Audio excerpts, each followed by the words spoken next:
ಬಂದು ಅವ್ರು ಚಿಕ್ಕಬಳ್ಳಾಪುರ ಕ್ಷೇತ್ರದಿಂದ ಅತಿ ಹೆಚ್ಚು ಮತದಿಂದ ಗೆಲ್ಲಿದ್ದಾರೆ. ಈ 400 ಪಾರ್ ಈಗಾಗಲೇ ಒಂದು ಕ್ಷೇತ್ರವನ್ನು ಸೂರತ್ ನಲ್ಲಿ ಗೆದ್ದಿದ್ದಾವೆ. ಎರಡನೇ ಕ್ಷೇತ್ರವಾಗಿ ಅತಿ ಹೆಚ್ಚು ಮತಗಳು ನಿಮ್ಮನ್ನೆಲ್ಲರೂ ಉದ್ದೇಶಿಸಿ ನಿಮ್ಮೆಲ್ಲ ನೆಚ್ಚಿನ ನಾಯಕರು ನಾಗರಾಜಣ್ಣವರು, ಹುಲ್ಲೂರು ಮಂಜಣ್ಣವರು, ಸುಧಾಕರನ್ ಅವರೆಲ್ಲ ಮರಿಟ್ಟು ಎಲ್ಲ ಇರಬೇಕು. ಎಲ್ಲ ಜನರೆಲ್ಲ ನಮ್ಮ ಕಾರ್ಯಕರ್ತರೆಲ್ಲ ಮುಂದೆ ಬರಬೇಕು. ದಯವಿಟ್ಟು ನಿಮ್ಮನ್ನೆಲ್ಲರೂ ಉದ್ದೇಶಿಸಿ ನಮ್ಮ ನಾಯಕರುಗಳೆಲ್ಲ ಮಾತಾಡಲಿದ್ದಾರೆ. ಜೈ ಶ್ರೀರಾಮ್, ಜೈ ಶ್ರೀರಾಮ್, ಜೈ ಶ್ರೀರಾಮ್, ಒಂದೇ ಒಂದೇ ಭಾರತ್ ಮಾತಾ ಕೀ. ಮುಂದೆ ಬರಬೇಕು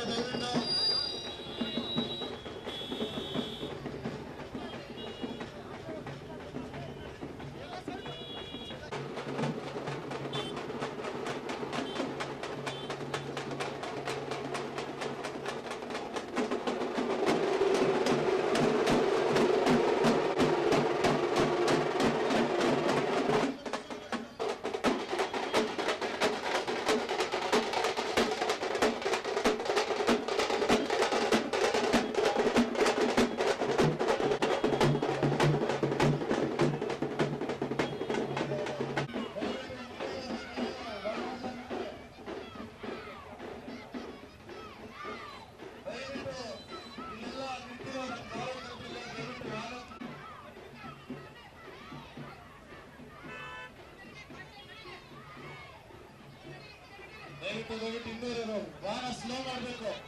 ಸ್ಲೋ ಮಾಡಿ ಇನ್ನೂರವರೆಲ್ಲ ಮುಂದೆ ಬರಲಿ.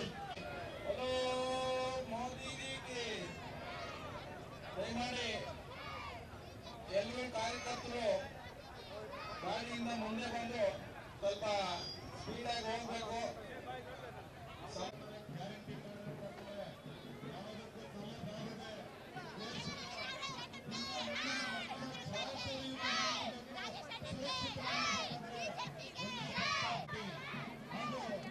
ಈಗ ಸಂವಿಧಾನವನ್ನು ಮುಂದೆ ಇಟ್ಕೊಂಡಿರ್ತಾರೆ. ಬಾಬಾ ಸಾಹೇಬ್ ಸೋಲಿಸಿದ ಪಕ್ಷ ಅಂದ್ರೆ ಅದು ಕಾಂಗ್ರೆಸ್ ಪಕ್ಷ. 1952ರ ಚುನಾವಣೆಯಲ್ಲಿ ಸಂವಿಧಾನ ಶಿಲ್ಪಿ ಬಾಬಾ ಸಾಹೇಬ್ ಅಂಬೇಡ್ಕರ್ನ ಸೋಲಿಸಿದ ಪಕ್ಷ ಕಾಂಗ್ರೆಸ್. ಅವರ ಸತ್ತಾಗ 2 ಅಡಿ ಜಾಗ ಕೊಡದಿದ್ದವರು ಈಗ ಸಂವಿಧಾನದ ಬಗ್ಗೆ ನಮ್ಮಲ್ಲಿ ಸಂವಿಧಾನ ಬಗ್ಗೆ ಮಾತಾಡ್ಕೊಂಡು ಸಂವಿಧಾನ ಬದಲಾಯಿಸ್ತಾರೆ ಅಂತಾರೆ. ಆ ಸಂವಿಧಾನ ಬದಲಾಯಿಸೋರು 104 ಸಾರಿ ಯಾರು ತಿದ್ದುಪಡಿ ಮಾಡಿದ್ದು ಅಂತ ಕಾರ್ಯಕರ್ತರೆಲ್ಲ ಮುಂದೆ ಬರಬೇಕು. ಹಾಗೆ ಒಂದ್ ಹೇಳ್ತೀನಿ ಬಂಧುಗಳೇ, ನಿಮ್ ಮನೆ ಬಾಗಿಲಿಗೆ ಬಂದಾಗ ಸಂವಿಧಾನ ಸಾಹೇಬರಿಗೆ 2 ಅಡಿ ಜಾಗ ಯಾಕೆ ಸ್ವಾಮಿ ನಿಮ್ ಪಕ್ಷ ಕೊಡ್ಲಿಲ್ಲ ಅಂತ ಕೇಳಿ. ಯಾಕೆ ಚುನಾವಣೆ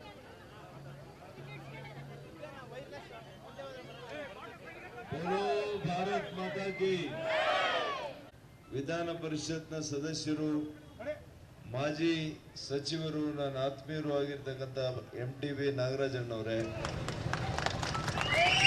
ಯುವ ನಾಯಕರು, ನನ್ನ ಆತ್ಮೀಯರು ಆಗಿರ್ತಕ್ಕಂಥ MTV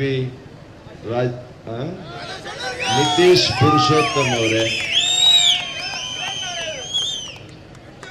ಎಲ್ಲ ನಗರ ಪ್ರದೇಶದ, ಗ್ರಾಮೀಣ ಪ್ರದೇಶದ ನಮ್ಮ ಪಕ್ಷದ ಮುಖಂಡರುಗಳೇ, ಚುನಾಯಿತ ಪ್ರತಿನಿಧಿಗಳೇ, ವಿವಿಧ ಸಂಘ ಸಂಸ್ಥೆಗಳು, ಇವತ್ತು ಎಲ್ಲ ನಮ್ಮ ಮಾಧ್ಯಮ ಸ್ನೇಹಿತರಿದ್ದಾರೆ ಕೇಳಿ.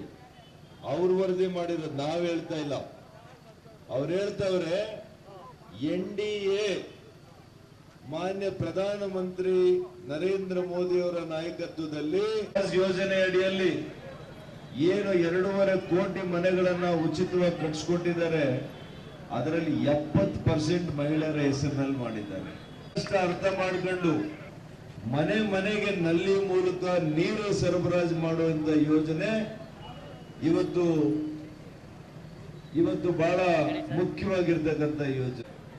ಮೊದಲು 10 ಲಕ್ಷ ರೂಪಾಯಿ ಅತ್ಯಂತ ಕಡಿಮೆ ಬಡ್ಡಿ ದರದಲ್ಲಿ ಕೊಡ್ತಾ ಇದ್ರು.